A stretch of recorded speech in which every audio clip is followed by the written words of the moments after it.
ఉపాధ్యాయ మిత్రులందరికీ నమస్కారాలండి. మనం నిష్ణా ఆన్లైన్ శిక్షణ కార్యక్రమంలో భాగంగా 10వ మాడ్యూల్కి చేరుకున్నాం. మొత్తం మనకి 18 మాడ్యూల్స్ ఉంటాయండి. ఇప్పుడు వరకు మనం 9 మాడ్యూల్స్ పూర్తి చేయడం జరిగింది. 10వ మాడ్యూల్కి చేరుకున్నాం. 10వ మాడ్యూల్ వచ్చేసి సాంఘిక శాస్త్ర బోధనా పద్ధతులు. సాంఘిక శాస్త్ర బోధనా పద్ధతులు దానికి సంబంధించి మనకి పోర్ట్ఫోలియో కృత్యం ఇవ్వడం జరిగింది.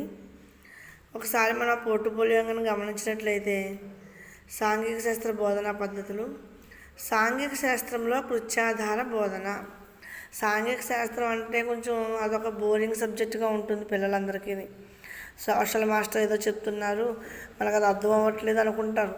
అలా కాకుండా కృత్యాల ద్వారా కూడా సాంఘిక శాస్త్రంలో బోధిస్తే మంచి ఫలితాలు రాబట్టవచ్చు అనేసి ఈ యొక్క బోధనని పరిచయం చేయడం జరుగుతుంది. సాంఘిక శాస్త్రంలో కృత్యాధార బోధన, దానికోసం మనకు ఒక పోర్ట్ఫోలియో కృత్యాన్ని ఇవ్వడం జరిగింది.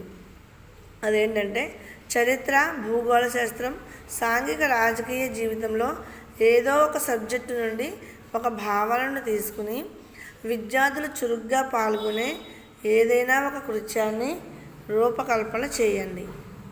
ఏదైనా ఒక ప్రత్యేక అభ్యసన ఫలితాన్ని సాధించడానికి ఒక కృత్యాన్ని కూడా తయారు చేయండి. అలాగే ఆ సబ్జెక్టుకు సంబంధించిన ఏదైనా ఒక అంశాన్ని వివరించవచ్చు. ఈ క్రింది వివరాలతో పోర్ట్ఫోలియో తయారు చేయండి. మనకు కొన్ని వివరాలు ఇచ్చారు, దాని ద్వారా మనం పోర్ట్ఫోలియోని తయారు చేయమన్నారు. సబ్జెక్టు, తరగతి, అధ్యాయం, అంశం, ఆశించిన అభ్యసన ఫలితాలు, కీలక భావనలు లేదా ఆలోచన లేదా విషయం, పూర్వజ్ఞానం, అభ్యసన మదింపు కొరకు ప్రణాళిక. ఈ కృత్యం నిర్వహించడం ద్వారా ఈ క్రింది వాటిపై ప్రతిస్పందించే అవకాశాలు పొందుతారు. అంటే మనం నిర్వహించిన కృత్యం ద్వారా ఈ క్రిందివి మనం సాధిస్తాం. ప్రశ్నించగలగడం, భావనలను వివరించగలగడం, థీమ్ని వాస్తవ జీవితానికి అనుసంధానించడం, సొంత భావాలను సృజనాత్మకంగా వ్యక్తీకరించడం. అయితే ఇది వాళ్ళు ఇచ్చిన పోర్ట్ఫోలియో. మరి నేను తీసుకున్నాను ఒక కృత్యాన్ని. నేను ఉపాధ్యాయుని పేరు, పాఠశాల పేరు, మండలం. తరగతి వచ్చేసి 6th క్లాస్ తీసుకున్నానండి. సబ్జెక్టు సాంఘిక శాస్త్రం తీసుకున్నాను. అధ్యాయం సౌర కుటుంబంలో మన భూమి, ఈ అధ్యాయం తీసుకున్నాను. ఇందులో తీసుకున్న అంశం సౌర కుటుంబం, సోలార్ సిస్టమ్ గురించి మాత్రమే తీసుకున్నానండి నేను. మరి ఈ సౌర కుటుంబం ద్వారా విద్యార్థులను ఆశించిన అభ్యసన ఫలితాలు ఎలా ఉన్నాయంటే, విద్యార్థులు అంతరిక్షం, సూర్యుడు, గ్రహాలు, ఉపగ్రహాలు మొదలైన ఖగోళ వస్తువుల పట్ల అవగాహన కలిగి ఉంటారు. సౌర కుటుంబం, దానిలోని గ్రహాలు, ఉపగ్రహాలు మొదలైన వాటి గురించి తెలుసుకుంటారు. నక్షత్రాలు, గ్రహాలు, ఉపగ్రహాలు వీటి మధ్య తేడాను గుర్తిస్తారు. అంతరిక్షయానం, గ్రహాల అధ్యయనం పట్ల ఆసక్తిని కలిగి ఉంటారు. అంతరిక్ష రంగంలో నూతన పరిశోధనలను, నూతన ఆవిష్కరణలను గుర్తిస్తారు. అలాగే అంతరిక్ష రంగంలో మన భారతీయ శాస్త్రవేత్తలు చేసిన కృషిని ప్రశంసిస్తారు, వారి సేవలను అభినందిస్తారు. ఈ విధంగా మనం అభ్యసన ఫలితాలని వాళ్ళ నుంచి ఆశించవచ్చండి. తర్వాత నెక్స్ట్ కాన్సెప్ట్ వచ్చేసి కీలక భావనల విషయం. అందులో నేను సౌర కుటుంబం తీసుకున్నాను కదా, దాని గురించి రాయడం జరిగింది. సౌర కుటుంబం, సూర్యుడు, 8 గ్రహాలు, వాటి చుట్టూ తిరిగే ఉపగ్రహాలు, ఇంకా కొన్ని ఇతర ఖగోళ పదార్థాలను కలిపి సౌర కుటుంబం అంటారు. అందులో వచ్చేసి సూర్యుడు. సౌర కుటుంబానికి కేంద్ర బిందువు సూర్యుడు. ఇది ఒక మండుచున్న అగ్నిగోళం. దీని ఉపరితల ఉష్ణోగ్రత 6000 డిగ్రీల సెంటీగ్రేడ్. అన్ని గ్రహాలకు ఇది వేడిని, వెలుతురిని అందిస్తుంది. ఇక్కడ సూర్యుని యొక్క పిక్చర్ ఇవ్వడం జరిగింది. అంటే మనం విద్యలో ఐసీటీని అనుసంధానం చేస్తూ మనం బోధించవచ్చు. దాని పిల్లలు కూడా చాలా ఇంట్రెస్టింగ్గా బోధనలో పాల్గొంటారు. గ్రహాలు, మన సౌర కుటుంబంలో 8 గ్రహాలు ఉన్నాయి. సూర్యుని చుట్టూ అవి దీర్ఘ వృత్తాకార కక్షల్లో తిరుగుతూ ఉంటాయి. అవి బుధుడు, శుక్రుడు, భూమి, అంగారకుడు, బృహస్పతి, శని, యురేనస్, నెప్ట్యూన్. అప్పుడు మనం ఒక గ్రహమండల నమూనాన్ని మనం చూపిస్తాం పిల్లలకి. మన దగ్గర ఉన్న సెల్ ఫోన్స్ ద్వారా కానీ లేదా ప్రొజెక్టర్ ద్వారా కానీ లేదా టీవీలో మొత్తం మీద ఏదో విధంగా మనం ఈ పిక్చర్స్ని మనం చూపించినట్లయితే పిల్లవాడికి ఒక అవగాహన కలుగుతుందండి. సూర్యుడు ఎక్కడ ఉంటాడు, గ్రహాలు ఏ విధంగా తిరుగుతూ ఉంటాయి, ఏ కక్షలు అవి ఏ ఆకారంలో తిరుగుతూ ఉంటాయి అనేది చూసారు. ఈ పిక్చర్లో మనకు చాలా క్లియర్గా ఉంది. సూర్యుడు ఒక మండుచున్న అగ్నిగోళంలా ఉన్నాడు. దగ్గరలోనే Mercury, Venus, Earth, Mars, Jupiter, Saturn, Uranus, Neptune, ఈ గ్రహాలు అన్నీ ఒకదానికి తగలకుండా వేరు వేరు కక్షల్లో తిరుగుతూ ఉన్నట్టుగా మనం విద్యార్థులకి చూపించవచ్చు. ఇందులో గ్రహాల గురించి వివరించుకున్నట్లయితే మొదటి గ్రహం మెర్క్యూరీ, బుధుడు. సూర్యుడికి చాలా దగ్గరగా ఉన్న గ్రహం మరియు వేడి గ్రహం. సౌర కుటుంబంలో మొదటి గ్రహం. ఇది చాలా వేడిగా ఉంటుంది. దీనికి ఏ విధమైన చంద్రులు లేదంటే చంద్రులు అంటే ఇక్కడ ఉపగ్రహాలండి, ఏ విధమైన ఉపగ్రహాలు దీనికి లేరు. ఇది మెర్క్యూరీ యొక్క చిత్రం. ఇది అన్నీ కూడా మనం అంతర్జాలం నుంచి తీసుకుని పిల్లవాడికి దృశ్యరూపకంగా చూపించినట్లయితే వాడికి అదొక అమూర్త భావన కాకుండా మూర్త భావనలాగా మనకి బోధించవచ్చండి. రెండవ గ్రహం శుక్రుడు. దీనిని భూమికి కవల గ్రహం అంటారు. ఇది సౌర కుటుంబంలో రెండవ గ్రహం. దీనిని ఉదయపు తార, సాయంత్రపు తార అని కూడా పిలుస్తారు. దీనికి కూడా ఏ విధమైన ఉపగ్రహాలు లేవు. ఇదిగోండి శుక్రుడు గ్రహం యొక్క పిక్చర్. మూడవది భూమి. భూమి సౌర కుటుంబ వ్యవస్థలో మూడవ గ్రహం. జీవం కలిగి ఉన్న ఏకైక గ్రహం. 2/3 వంతు నీటితో ఆవరించబడి ఉన్నది మన భూమి. దీనికి గల మరో పేరు నీలిగ్రహం. దీనికి గల ఏకైక సహజ ఉపగ్రహం చంద్రుడు. ఇదిగోండి మన యొక్క భూమి చిత్రాన్ని ఈ విధంగా మనం విద్యార్థులకు చూపించవచ్చు. తర్వాత అంగారకుడు. ఇది సూర్యుడి నుండి 4వ స్థానంలో ఉంది. దీనిని ఎరుపు గ్రహం అంటారు. దీనికి 2 సహజ ఉపగ్రహాలు ఉన్నాయి. ఇదిగోండి మార్స్. తర్వాత వచ్చేసి బృహస్పతి. గ్రహాలన్నింటిలో కల్లా పెద్ద గ్రహం ఇది 5వ గ్రహం. దీనికి సుమారు 79 ఉపగ్రహాలు ఉన్నాయని అంచనా. అంటే ఒక్కొక్క టెక్స్ట్ బుక్లో ఒక్కొక్క రకంగా ఇవ్వడం జరిగింది. సుమారు ఇన్ని 79 ఉపగ్రహాలు ఉన్నాయని అంచనా అనేసి రాయడం జరిగిందండి. ఇది బృహస్పతి యొక్క చిత్రం. జూపిటర్. శని సౌర కుటుంబంలో 6వ గ్రహం మరియు 2వ పెద్ద గ్రహం. దీని చుట్టూ మెరుస్తున్న వలయాలు ఉన్నాయి. దీనికి సుమారు 53 ఉపగ్రహాలు ఉన్నాయని శాస్త్రవేత్తల అంచనా. శని గ్రహానికి చుట్టూ వలయాలు ఉంటాయండి. అది మన విద్యార్థులకి ఈ విధంగా చూపిస్తే వాడి యొక్క దృశ్య రూపంలో దాన్ని ఊహించుకుంటారు. యురేనస్. ఇది సూర్యునికి చాలా దూరంలో ఉన్న గ్రహం. దీని ఉపగ్రహాల సంఖ్య 27. అలాగే నెప్ట్యూన్. ఇది శీతల గ్రహం. సూర్యునికి చాలా దూరంలో ఉన్న గ్రహం. ఇది నీలం రంగులో ఉంటుంది. దీని ఉపగ్రహాల సంఖ్య 13. ఇక్కడ యురేనస్ అలాగే నెప్ట్యూన్ యొక్క చిత్రాలని ఇక్కడ ప్రదర్శించడం జరిగిందండి. తర్వాత వచ్చేసి ఈ గ్రహాలు కాకుండా సౌర కుటుంబ వ్యవస్థలో ఆస్టరాయిడ్స్ అనేటువంటి ఉంటాయి. ఇవి చిన్న రాళ్ళ సమూహం, చిన్న చిన్న రాళ్ళు. ఇవి అంగారకుడు మరియు బృహస్పతి కక్షల మధ్య తిరుగుతూ ఉంటాయండి. ఇలాంటి రాళ్ళు చాలా ఉంటాయి. ఇవన్నీ ఆస్టరాయిడ్స్. బృహస్పతి అంగారకుడు యొక్క కక్షల మధ్య ఇవి తిరుగుతూ ఉంటాయి. అలాగే సౌర కుటుంబంలో ఉన్న మరొక ముఖ్యమైనటువంటి ఖగోళ వస్తువు ఏంటి? తోకచుక్కలు. ధూళి, మంచు, వాయువులతో కూడిన ఒక భారీ శకలమే తోకచుక్క. ఇవి సూర్యుని చుట్టూ తిరుగుతూ ఉంటాయి. దీనికి మరొక పేరు డర్టీ స్నోబాల్ అని పిలుస్తారు ఈ తోకచుక్కల్ని.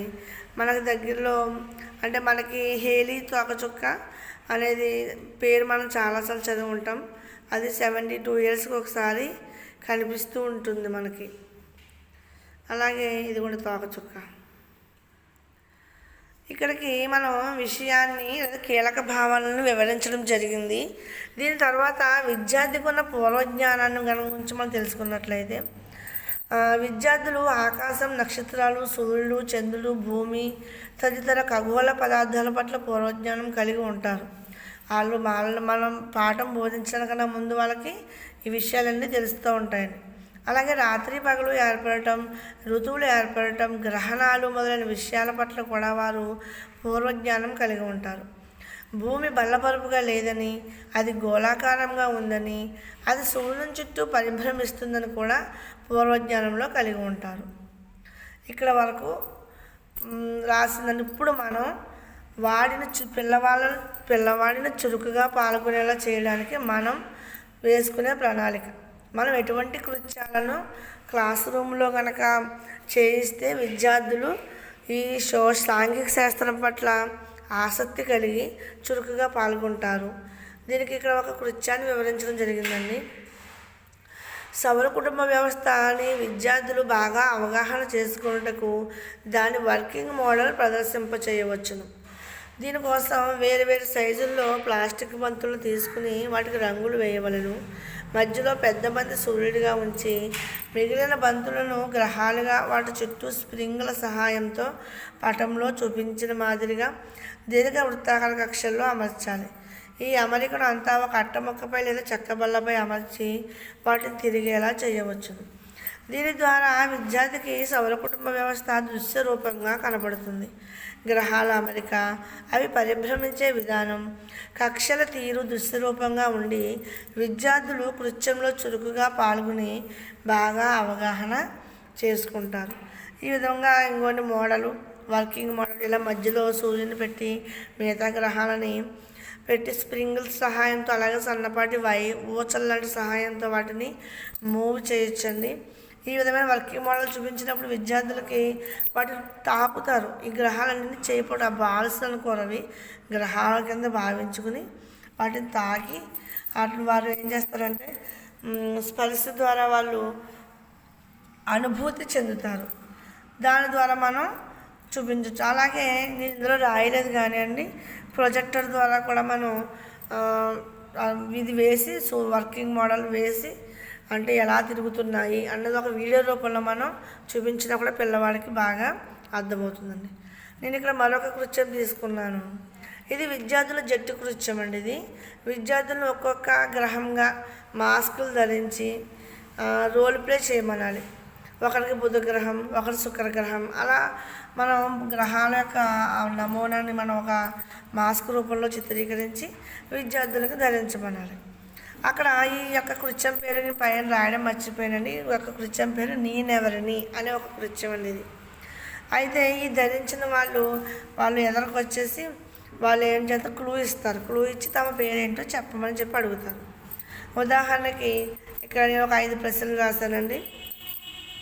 ఇందులో నేను జీవం ఉన్న ఒకే ఒక గ్రహాన్ని, నేనెవరిని అని ఒక గ్రహం యొక్క మాస్క్ ధరించిన విద్యార్థి అడుగుతాడు. నేను జీవం ఉన్న ఒకే ఒక గ్రహాన్ని, నేనెవరిని. ఎవరండి అది? భూమి. అలాగే నేను సౌర కుటుంబంలోనే పెద్ద గ్రహాన్ని, నేనెవరిని. అలాగే మూడోది, నేను గ్రహాన్ని కాదు కానీ భూమికి ఉపగ్రహాన్ని, నేనెవరిని. నాలుగవది, నేను చిన్న గ్రహాన్ని మరి సూర్యుడికి దగ్గరగా ఉంటాను, నేనెవరిని. ఐదవది, నేను గ్రహాన్ని కాదు నక్షత్రాన్ని, నేనెవరిని. ఇలా నేనెవరిని అనే ఆట పిల్లలకి చాలా అవగాహనతో ఉంటుంది. అలా విద్యార్థులు మార్చి మళ్ళీ వేరే వాళ్ళకి మాస్కులు వేసి ఆడించడం ద్వారా అందరి విద్యార్థులు ఇన్క్లూడింగ్ దివ్యాంగులు అలాగే బాలికలు అందరూ కూడా ఇందులో సాహిత్య విద్య కూడా మనకు వస్తుందండి. అందరి విద్యార్థులు కూడా క్లాస్ రూమ్ అంతా కూడా ఇందులో పార్టిసిపేషన్ చేస్తారు. తర్వాత వచ్చేసి నేను ఒక 3వ కృత్యాన్ని కూడా రూపొందించానండి. తరగతిలో విద్యార్థుల్ని 2 లేదా 3 జట్లుగా విభజించాం. ఇది క్విజ్ అండి. ఇది ABC జట్లుగా విభజించాలి. వారికి సౌర కుటుంబ వ్యవస్థ మీద క్విజ్ నిర్వహించాలి. ఈ క్విజ్లో మనం గెలుపొందిన వారికి బహుమతులు ఇస్తామని కూడా ప్రకటన చేయవచ్చు. విద్యార్థులు గెలవాలనే తపనతో చాలా ఉత్సాహవంతంగా చురుకుగా పాల్గొంటారు. కొన్ని క్విజ్లో అడగాల్సిన మాదిరి ప్రశ్నలను నేను ఇవ్వడం జరిగిందండి. ఇందులో ఒకటి, సూర్యునికి దగ్గరగా ఉన్న గ్రహం ఏది? భూమి వరుస క్రమంలో సూర్యుని నుండి ఎన్నవ గ్రహం? 3, గ్రహాలన్నింటిలో పెద్ద గ్రహం ఏది? 4, ఏ గ్రహాన్ని భూమికి కవల గ్రహం అంటారు? 5, ఏ గ్రహాల మధ్య ఆస్ట్రాయిడ్స్ ఉన్నాయి? 6, ఎరుపు రంగు గ్రహం అని దేనిని అంటారు? 7, సూర్యునికి దూరంగా ఉన్న గ్రహం ఏది? 8, ఏ గ్రహానికి అత్యధికంగా సహజ ఉపగ్రహాలు ఉన్నాయి? 9, ఉదయం తార సాయంత్రం తారగా పిలువబడే గ్రహం ఏది? గ్రహాలలో చిన్న గ్రహం ఏది? ఈ విధంగా మనం ప్రశ్నను రూపకల్పన చేసుకుని విద్యార్థులకు క్విజ్ నిర్వహించవచ్చు. అలాగే ఇందులో ప్రత్యేక అవసరాల విద్యార్థుల్ని, బాలికల్ని, బాలుల్ని అందరినీ కలిపి మనం ఈ క్విజ్ కార్యక్రమాన్ని నిర్వహించుకోవచ్చు. ఇదండి ఈ 3 కృత్యాలు నేను ఇవ్వడం జరిగింది. మరి పైన చెప్పిన విధంగా కృత్యాలు నిర్వహించడం ద్వారా విద్యార్థుల్లో మనం ఈ క్రింది లక్షణాలు పెంపొందించవచ్చండి. వారు ప్రశ్నించగలుగుతారు, వాళ్ళకి సందేహాలు వస్తాయి. ఎలా తిరుగుతాయండి, అవి పడిపోవా గ్రహాలు, లేదా ఒక గ్రహం ఇంకో గ్రహం ఢీకొనదా, అలాంటి సందేహాలు వాళ్ళకి వస్తాయి. వారు ప్రశ్నించగలుగుతారు. సౌర కుటుంబం, గ్రహాలు, ఉపగ్రహాలు వంటి భావనలను వారు తమ సొంత మాటల్లో వివరించగలరు. నేర్చుకున్న విషయాన్ని వాస్తవ జీవితంలోకి అనుసంధానించగలరు. అనగా నిజ జీవితంలో సూర్యుడు, చంద్రుడు, గ్రహణాలు, రాత్రి పగలు, ఋతువులు వంటి దృగ్విషయాలను వాళ్ళు గ్రహించగలరు. ఎన్నాళ్ళు వాళ్ళకి అర్థమవుతుంది మనం ఈ పాఠం చెప్తే తప్ప గ్రహణాల గురించి కానీ, అలాగే సూర్యుడు, చంద్రుడు వాటి గురించి కానీ వాళ్ళకి అర్థమవుతుంది. ఎందుకంటే వాళ్ళకి ఇంటి దగ్గర వాళ్ళ నానమ్మలు, తాతయ్యలు కానీ, తల్లిదండ్రులు కానీ ఏం చెప్తారంటే, అది పూర్వకాలం వాళ్ళు ఏం చెప్తారంటే, సూర్యుడు దేవుడు, ఇక చంద్రుడు దేవుడు, గ్రహణం వచ్చిందంటే రాహు, కేతు అనే పాములు వచ్చి సూర్యుని, చంద్రుని మింగేస్తాయి, ఇలాంటివన్నీ చెప్తూ ఉంటారు. అవన్నీ చిన్నప్పటి నుంచి వాళ్ళు వింటారు కాబట్టి నిజమేమో అన్న భ్రమలో ఉంటారండి వాళ్ళు. మనం ఎప్పుడైతే సౌర కుటుంబ వ్యవస్థను ఇలా చూపించామో వాళ్ళకి దాని మీద ఉన్న మూఢనమ్మకాలన్నీ ఖచ్చితంగా పోతాయండి. అవన్నీ వాళ్ళు గ్రహిస్తారు అన్నమాట. ఓహో ఇందుకా ఇలా జరుగుతున్నాయి అన్న ఒక గ్రహింపు వాళ్ళకి వస్తుంది. అలాగే వాళ్ళ సొంత భావాలను బొమ్మలు గీయడం, నమూనాలు తయారు చేయడం వంటి సృజనాత్మక కార్యకలాపాల ద్వారా వ్యక్తీకరించగలరు. అలాగే ఈ గ్రహమండల నమూనాని వాళ్ళు నమూనాగా చిన్న చిన్న బాల్స్ని ఉపయోగించి వాళ్ళు కూడా సొంతంగా చేయగలరు. ఇదండి నా పోర్ట్ఫోలియో కృత్యం. మరి మీకు నచ్చితే తప్పకుండా లైక్ చేసి షేర్ చేస్తారని ఆశిస్తున్నాను. ధన్యవాదాలు.